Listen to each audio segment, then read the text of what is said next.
안녕하세요. 대합이 조선부터 방산 또 에너지 관련된 업종을 담당하는 멘토 황대근입니다. 오늘은 흥하해운 함께 살펴보도록 하겠습니다. 해운주는 대표적으로 시장과 디커플링 되는 현상을 보여주고 있는데 이 금일도 비슷한 흐름세를 이어주고 있습니다. 실제로 시장의 상황을 먼저 좀 체크를 해보면 금일 소폭이긴 하지만 코스피와 코스닥 시장 모두 이 상승하는 흐름세를 보여주고 있습니다. 이런 상황에서 해운주는 약세 모습을 보여주고 있는데 흔히 제가 계속해서 설명을 드렸던 부분이 있었죠. 해운주나 다른 이 시장의 리스크가 반영이 될 때 주가가 상승하는 원유주 같은 경우에 시장이 상승하는 이런 상황에서 주가가 하락하는 경향이 있다라고 말씀을 드렸습니다. 금일 흥하해운 같은 경우에도 이런 상황이 발현이 되고 있다. 자, 그래서 한 3% 이상 주가가 하락하는 현재 모습을 보여주고 있다. 자, 이렇게 설명을 드릴 수 있을 것 같습니다. 사실 흥하해운주 중에서 정말 다양한 종목이 존재합니다. 그 중에서 흥하해운 같은 경우에는 이제 리스크적인 부분이 계속해서 부각이 될 때 주가가 상승하는 패턴을 보여줬기 때문에 앞으로 전쟁 리스크가 다시 한번 찾아오게 되는 그 순간이 흥하해운의 주가 상승 모멘텀까지 이어지는 순간이다. 자, 그래서 이러한 부분이 과연 언제 발생할 수 있을지 금일 영상을 통해서 한번 파악해보는 시간 갖도록 하겠습니다. 그래서 주가 상승을 위해서 필요한 포인트가 무엇인지 체크를 해보고 해운주는 결국에 운임지수죠. 중장기 상승 관점이 유효하게 작용이 되고 있는지 한번 알아보는 시간 갖도록 하겠습니다.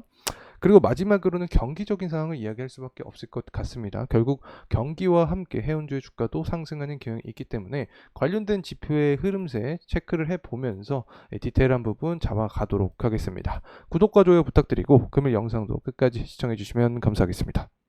자, 우선 앞서서 이 차트의 흐름세를 통해서도 파악을 해봤듯이 흥하해운 같은 경우 주가가 상승하기 위한 그런 구조 자체는 결국에 리스크적인 측면이 반영이 돼야 된다. 자, 이 부분은 중동 리스크를 빼놓을 수 없겠죠. 최근에 이란 대통령이 사망을 했다라는 이야기가 나와주고 있는 그런 상황입니다. 그래서 관련된 의혹이 굉장히 많습니다. 그 중에 하나가 암살 음모가 있다. 이스라엘과 현재 대치 중인 상황이기 때문에 이스라엘이 배후에 있는 것이 아닌가라는 그런 기사 내용들도 나와주고 있습니다.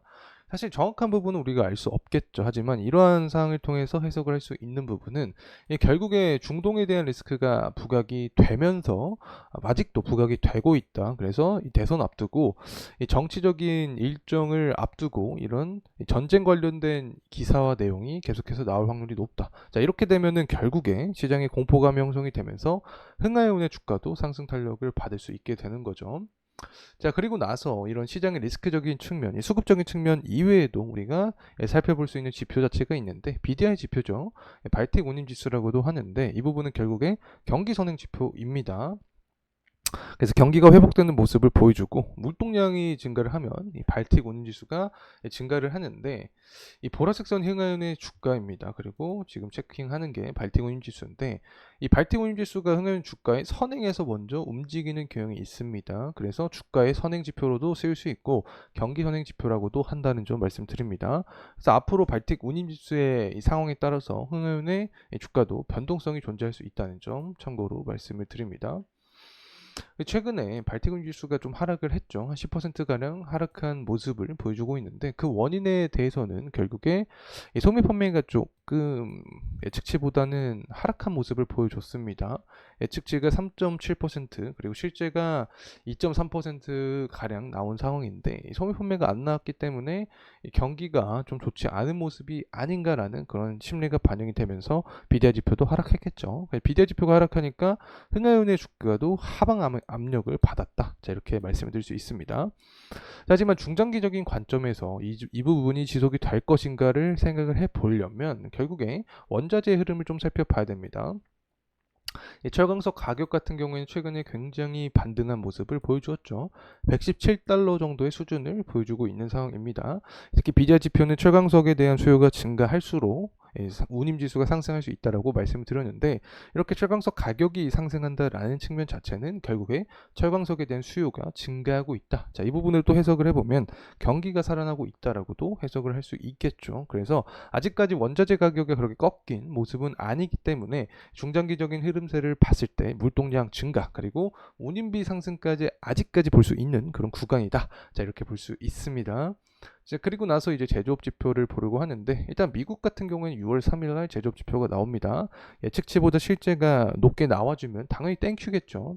중국 같은 경우도 이 제조업 지표가 5월 31일 날 나오게 됩니다. 중국은 앞서서도 뭐 살펴봤듯이 원자재 최대 수요국, 최대 공급국이고, 중국의 경기가 살아나야지 해상 물동량에도 당연히 직접적인 영향을 줄 수밖에 없습니다. 그래서 5월 31일 날 다시 한번 50을 넘는 수치를 보여주는지가 관전 포인트가 될 수 있다. 그래서 이러한 지표는 제가 계속 영상을 통해서 여러분과 함께 할 예정에 있으니까 구독과 좋아요 한 번씩 부탁드리고 저와 계속해서 함께 나아가면 좋을 것 같습니다.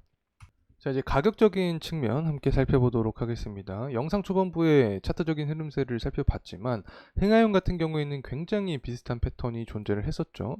결국에 거래량이 붙었던 시기를 살펴봤을 때는 전쟁 리스크가 부각이 됐었다. 이 정세적인 부분에서 위험성이 존재를 했을 때 국내 증시가 하락하는 그런 구간에서 수급적인 측면에서 해운주로 쏠리는 경향이 있었다. 자, 이런 측면에서 흥하용 같은 경우 이 강한 변동성과 함께 주가가 상승하는 흐름세를 이야기를 해줬었다. 야기를 해줬었다. 자, 이렇게 말씀을 드릴 수 있습니다. 앞으로도 사실 비슷한 패턴이 반복될 가능성이 높겠죠. 아직까지 뭐 11월 대선을 앞두고 정치 일정이 해소가 다 되지 않았습니다. 그래서 중동에 대한 리스크가 다시 한번 부각이 될 가능성이 높다, 이렇게 설명을 드리고 있는 상황인데, 특히 7월과 8월 달에 전당대회가 있죠. 공화당과 민주당 전당대회가 있는데 이 전에 지지율을 높이기 위해서 다시 한번 시장에 리스크를 불러올 가능성이 있다라고 말씀을 드렸죠. 여기서 우리가 주목을 할 수 있는 점이, 일단 해운주로 수급이 들어올 수 있는데 그 중에서도 종목의 특징이 존재한다라고 설명을 드렸고, 리스크가 발현이 됐을 때 흥하해운이 가장 큰 상승 모멘텀을 보여줄 수 있다라고 말씀을 드렸었죠. 그래서 가장 직접적인 수혜를 받을 수 있는 종목이 흥하해운이 될 수 있다. 자, 이렇게 좀 설명을 드릴 수 있을 것 같습니다. 그래서 주봉의 흐름상 한번 체크를 해보도록 하겠습니다. 현재 많이 좀 주가가 하락한 상태였죠. 이스라엘 이란 전쟁 관련된 리스크가 다소 완화된 모습을 보여줬기 때문에 한 4월달 이후로 지금까지 주가의 하방 모멘텀을 받고 있는 상황이다.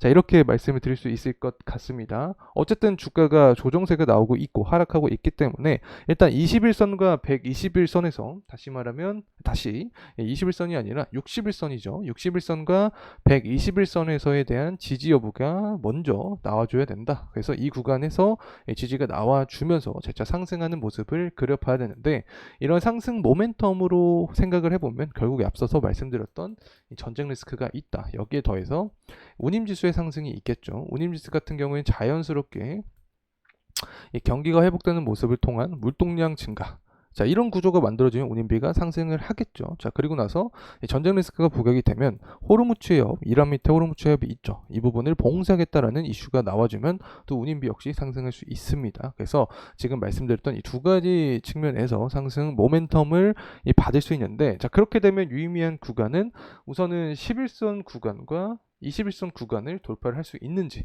1차적인 포인트로 우리가 살펴봐야 된다라는 점 말씀을 드립니다. 앞으로 정세적인 분위기가 조금 바뀌는 경향이 있으면 제가 가장 빠르게 또 여러분과 함께 할 예정이 있으니까 구독과 좋아요 부탁드리고 계속해서 저와 함께 나아가면 좋을 것 같습니다. 자, 금일 영상은 이상으로 마무리하도록 하겠습니다. 감사합니다.